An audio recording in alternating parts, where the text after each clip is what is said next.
Here, this will serve as a good spot to cross over. Arlecchino, hold up a second. Since you brought us all this way, would you mind telling us what you got planned? We still haven't got the slightest idea what's going on here. And if even Columbina doesn't know where the iridescent moon's marrow is, how do you? Simple. Because I am an inheritor of the royal bloodline of the Crimson Moon, and one of the last surviving embers of the Two Worlds' flames. Huh? Are you serious? Isn't you're a descendant of that Crimson Moon dynasty we were just talking about? The one from ancient Conria? Your surprise is understandable. I was also taken aback when I first learned of it.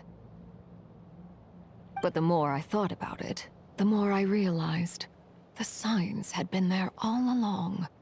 When I was young, I discovered I could wield a very special kind of fire. It coursed like blood through my veins and smoldered away inside my nerves. What's more, whenever I experienced strong bursts of emotion or drew too deeply on this power, it was like some kind of presence within the fire would begin to gnaw away at me, consuming me from the inside out. Exactly. That is why my hands are like this, too. At first, I saw it only as a curse, but once I became a harbinger, the Jester apprised me of the truth. Together with my own investigations over the past few years, there are several things that I have gradually come to understand. For instance, take the so-called Crimson Moon.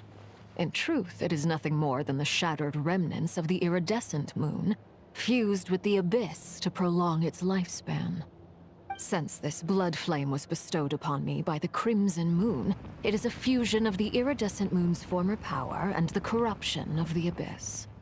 You all understand the nature of the abyss well enough. I draw upon its power, and in return, it hungers for my soul. This strange blackness is the mark of corruption it has left behind.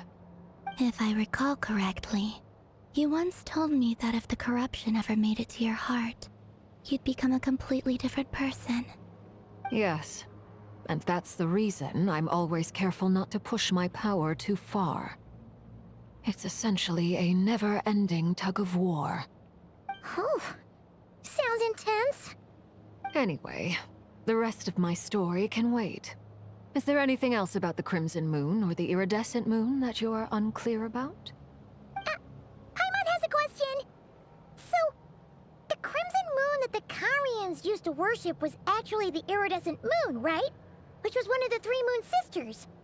Does that mean that the Carians were to the Crimson Moon as the Frost Moon Scions are to the Frost Moon? So much of that history has been lost. We have no way of knowing exactly what they were like. But I would suspect that the Conrians weren't as devout in their moon worship as it might appear. The iridescent moon's remains simply served as their link to the abyss. Later on, perhaps someone discovered a way to make direct contact with the abyss. Or maybe there was some kind of ideological divide. Either way, a dissenting faction staged a coup and drove out the royal heirs of the Crimson Moon dynasty. Still, even with the dark sun looming high overhead, the Crimson Moon's glow never truly faded. If you want living proof, it's standing right before you. The first time we met, I sensed something familiar in your presence. When I looked at you, I felt I could see that mysterious red moon in the corner of my eye. In your flames, I saw its broken image, surrounded by a strange black aura. Well, I appreciate that you kept it to yourself. Much about the Crimson Moon is still a mystery, and I'd prefer not to end up as the object of an insane research project. Anyway, time is against us here, so if there's any other questions, they'll have to wait.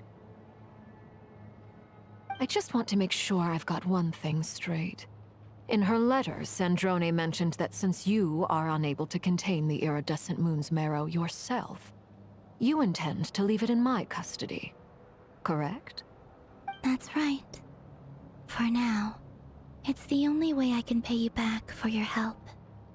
The iridescent moon is already part of who you are, So with its marrow in your possession, you'll be even more powerful than before. Deal. Then let's get started. Get what started? What does this place have to do with the Crimson Moon? When I first became a Harbinger, the Jester gave me a book called Paranhari, also known as Leobranto Innamorato. You should be able to buy a copy next time you're in Fontaine. It's a love story set in the Crimson Moon era, but setting aside the tangled romances of its characters, it also records a few interesting details. In the Crimson Moon era, or so the story goes, there was an orphanage that received children from beyond the bounds of this world, and subjected them to a peculiar induction ceremony. Beyond the bounds of this world? For real? And what kind of induction ceremony?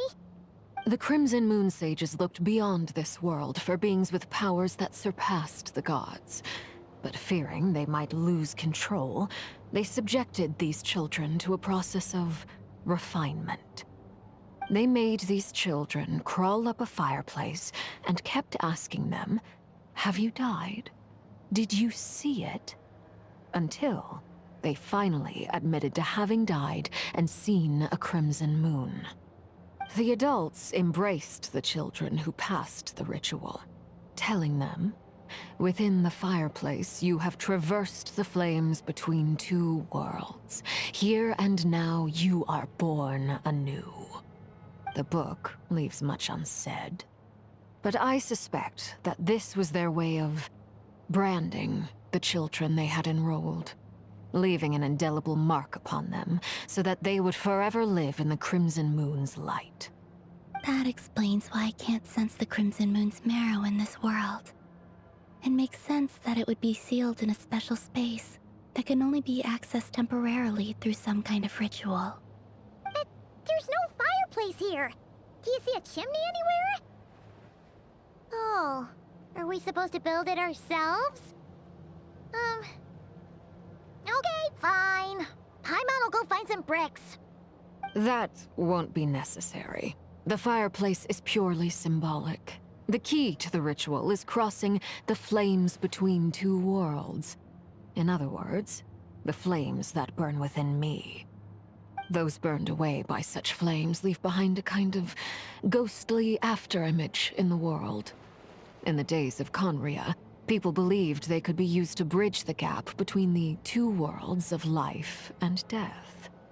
In short, I can open a passage to that space for you.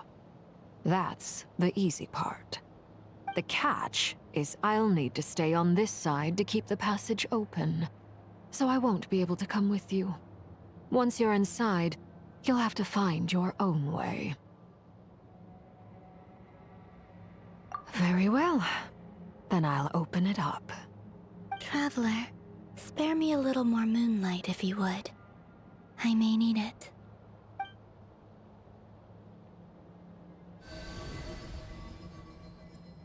Thank you. I feel like I've recovered some of my strength now. It should be enough to move us across short distances and confront whatever dangers might await.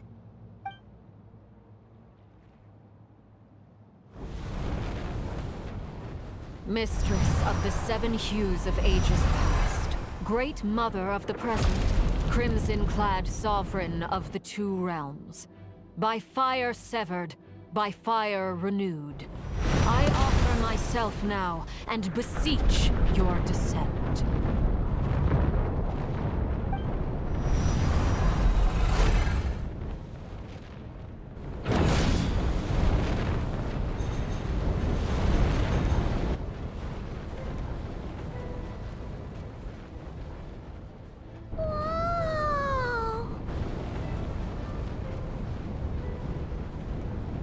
One word of advice. As you're crossing over, no matter what voices you hear, do not answer. Got it. I sense a sinister gloom inside, but also the familiar light of the moon. I feel that I am about to meet an old friend who has changed beyond all recognition. All right, let's let's go.